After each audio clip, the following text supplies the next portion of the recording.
Hello everyone, welcome to another video. This one will be a little tutorial on how to install and try out some of the 4KB synthesizers that exist in the demo scene.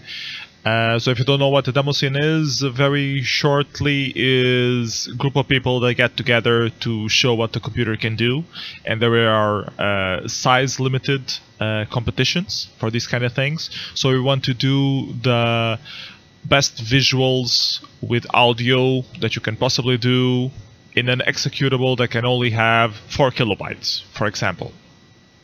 And some people made some synthesizers specially for this, which is 4klang, Clinkster and Oidos. So out of these three, I was asked to check them out and give a little tutorial on how to install them, how to use them, and which ones are better or how are they compared to each other. So this is a very subjective talk, of course, so I'm just going to give you my opinion. If you disagree, if you're proficient with these synths and you disagree with my opinion, please let us know in the comments. Let this video be like a discussion forum for people who want to know more about these synths and try them out and know the difference, and they could have extra information beyond what I'm saying here on my brief analysis. So I am a musician, but I'm not like a professional musician. I know the basics of synthesis, of audio synthesis, but I'm not that deep into it. Okay, so what do you need to get the stuff installed? First, you need to download things. I have the links listed here, and I already have them open up. So what do you need? First, you need a DAW system. Most democeners use Renoise. You can save the track format of Renoise after you play around with the synth, and then there are converter tools already for this, from the Renoise format to your assembler language pack that you want to include in the intro for your coder to use. So I highly recommend Renoise. You can download it at renoise.com/download. It's there. They have their demo. It's free. You can use it. The only thing you can't do with the demo is record the audio, but for our purposes we don't need to record the audio. We only need to record to save the track, so it's fine. So you can use this. I recommend you getting both the 32-bit and the 64-bit. Oidos and Clinkster have a 64-bit version, but 4klang only has a 32-bit version, so you will need the 32-bit version at least, at the very least. So yeah, I already downloaded it, I have installed it. Next you need to download 4klang, which you can find at 4klang.untergrund.net. I will post the links of all this stuff on the description here below. There's a whole information here. There are two versions of 4klang available right now. One for 8K, so it's a bit bigger. It has a few more features from what I think. And there's also the 4K version, which is a bit smaller and uses the old features. They seem pretty much the same from the quick look that I took at them. If anyone knows the differences, please let us know in the comments below. The other synths you can get from their Webpage. Oidos is at crinkler.net/oidos_210. So this is version 210. It has been updated a few times. And Clinkster is a very similar webpage, and you can just get it from crinkler.net/clinkster.zip. You download all this stuff, you install Renoise, you extract all these zip files, and eventually you will end up in a folder like this. I put everything under documents on 4K synths. I have the two releases of 4klang here. I have Clinkster, I have Oidos, and I created a VST 32-bits folder. And I went into the folders of 4klang and I copied the DLLs of the VSTs outside into this folder, so that I only have to link one folder on Renoise and have all the VSTs available. Then you launch Renoise. I'm gonna launch it right now. Where is it? 32-bit version. Bam. Starting, here we go. To change the preferences, if you don't know Renoise, you go to Preferences, and here on Plugin MISC, you have options here to browse for your VST plugins folder. I already have it selected, the 32-bits folder, so I'm fine. You exit, and now you can open an example song of either of these synths. Let's start with 4klang first. So I'm gonna open light rhythm. Bam. Wait a little bit for it to load. Here is the VST. It opens automatically. And now on 4klang you have to load patch data to use the same song. Otherwise you are using patch data from some other song. So you have to click load patch data and you select light rhythm. Okay, and now what 4klang does is that all the instruments are on itself. So you can change here the instrument that you're editing, and you see it changed here. And then on Renoise, on the instrument section, you have them defined here. This is the first instrument, this is the second instrument, third, blah blah blah, all the way down. And if you press a key, you should hear sound. This is a fat bass drum. Okay, so let's take a look at this bass drum. Should be instrument 4 or 5, depending on how we count.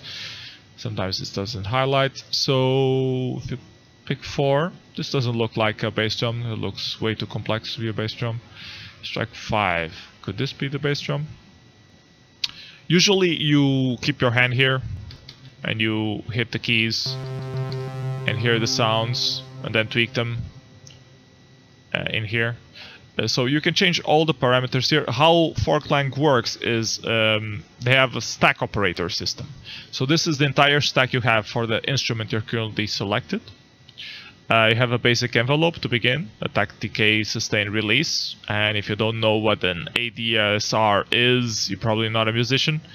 But well, this is how fast the note starts, how long, how much time it takes to delay, how much it sustains, and then the release is when you let go completely of the note. So this is important to define how you are hitting the note, how fast and how it changes. And then you can add different elements to it. This one, for example, is a gain mode. You can define all the stuffs that it has, the stack that it uses, the units, blah blah, and the amount. Then you can add an oscillator on top of it. In this case it's a sine. You can define what type you want. So when you are stacking up elements, filtering or modulating things to make a more complex sound, you can add oscillators to add to the sound, or you can use them to modulate certain parameters of the sound of the previous stuff. There are also arithmetic operators, load a note, push, pop, divide, multiply. So you can get really complicated stuff out of this. You need to know a little bit of what you're doing. You need to know a little bit of audio synthesis to do this. I'm not very expert in these things, so I only know the basic oscillators, modulators, and filters. But you can do a lot of things. You can also do panning, you can also do delays apparently here, so you have a lot of different things you can do. And if you really are into sound synthesis, you can really focus on doing different kind of instruments here, and they can be very complex. This is the difference that I found between Clinkster, Oidos, and this one. 4klang allows you to do a lot more complicated elements. And since they all use basic units, compressed it will be small because you are just storing the procedure to generate the sound. So this is the basics for sound synthesis and procedural sound synthesis in general. So you can load instruments from one song to another, stuff like that. You can change the units, which I think the units are these small things, yeah. So if you create a specifically complicated one, you can do stuff with it. You can change the order of them, here up and down. You can create a new one, set, and you define which type you want it to be. So yeah, once you get to know all these different units and what they can do and how you can combine them together to make different sounds, then it becomes a lot easier. I don't really know how to preview the sound here. I'm trying to hit the key, see if it does, but it doesn't do the sound, which I think there should be a way to do that. I just don't know what it is because it's my first time using 4klang. Anyways, 4klang seems very useful, highly complicated, but I mean there are so many example songs already here and patch data is available. You can just, you know, get instruments from other people and use those instruments in your own song and do stuff like that. And then fine-tune some stuff if you think, you know, this hi-hat is too high or too low, or I need to distort it a little bit. You can add those little things to it, but you can use the examples of other people to begin with. So this was 4klang. I'm gonna try Clinkster next. So you see you have some examples here. Songs. Let's open something from Punctured. Tall Yarn. Clinkster works differently as it works the VST. There's a different VST instance for each one of the elements. So right now I have, the first one is heavy guitar, and if I press a button you can already hear. And if I double click on it, I have the element here. It opened up on the other monitor, sorry. So this is a very basic synth. It has a simple bass wave, sorry, not bass, bass. Where you can define what type of wave it will generate the sound with. It can be sine, triangle, saw, sawtooth, square, parabola, triangle, noise. Okay, then I will hit the key in each one of them so you can hear the difference. So this is sine, this is sawtooth, this is square, this is parabola, triangle, and noise. Okay, so they all have different sounds and characteristics, and then you can modulate that original sound with some other wave, and this is what this mod wave is. You can select which one what kind of wave will affect it. In this case it's a parabola. And then you have some parameters. You can detune the bass wave, you can detune the mod wave, you can pitch shift the bass wave, can pitch distort the bass wave. Don't ask me what the difference between those two are, I have no clue.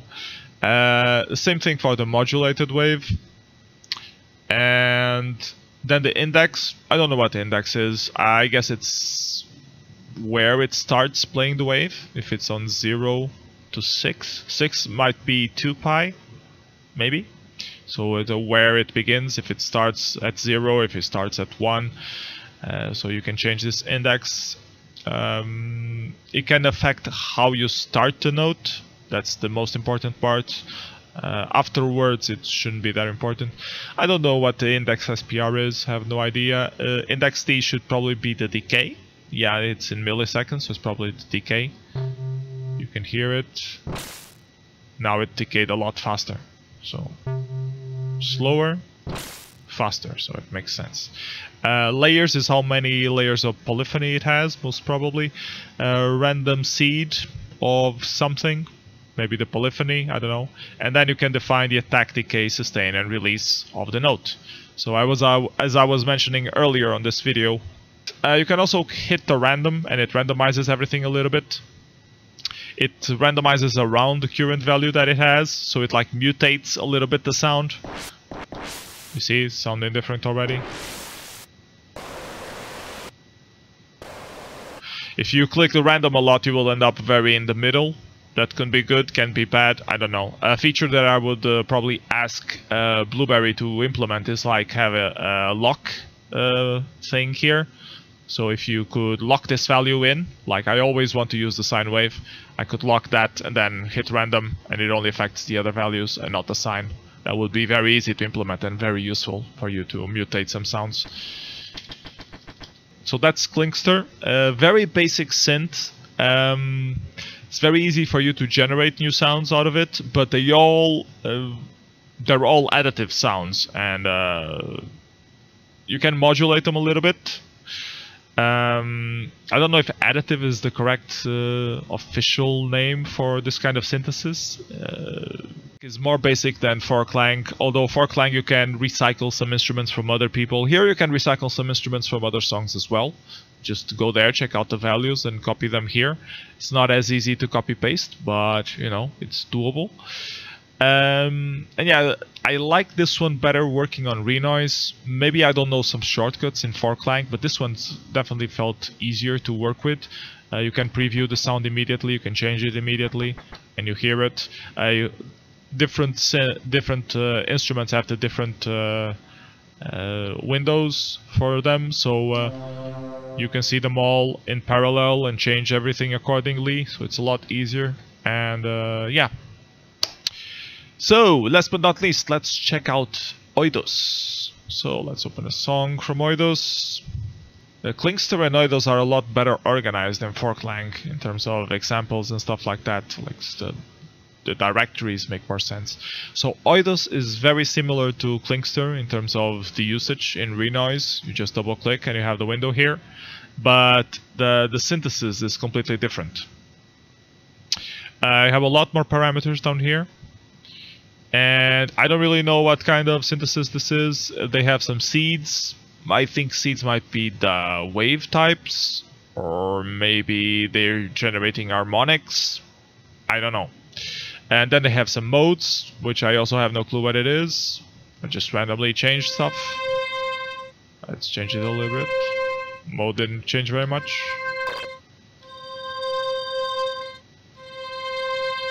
So yeah, I don't know, but you know, you can play around with it and see what kind of sound it makes. So let's try to make this fatter, more wide. Okay, see? Starting to have quite some differences. You can have overtones, sharpness.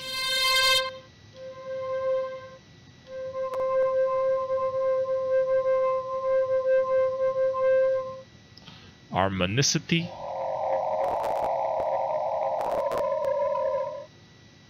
And then you have, I guess, decay time of the low part and decay time of the high part. And then you can add some filters. Filter the low part, filter the high part. I don't know where the frequency is lined here. Then there is some slopes. Frequency slope. Like how fast the filter is applied, maybe. And the sweep, I guess it will float around. I don't know. I have no clue. There's attack, there's a release, and then you have the Q. The Q usually is called the Q filter, and it makes like a little bump in the frequency, and you can define if the bump affects like this or if it affects more like this. How much resonance is around the Q. So that's what I know of Q in audio synthesis. I could be wrong. This could not be it at all. But yeah. I still don't see what frequency it will affect. I see that you can change it for a low part, for the high part, the width. You can increase it if it's bigger or smaller. How much harmonics there is in it. I'm having a little trouble here finding out what frequencies they are referring to. So I don't know. But yeah, this is a lot more complicated synthesis than the previous one. The other one was a lot easier to understand. You had a simple generator of sound and you can modulate that sound. So you can do stuff with that. This one seems a lot more about different harmonics. Let's check out the other ones. Symbol.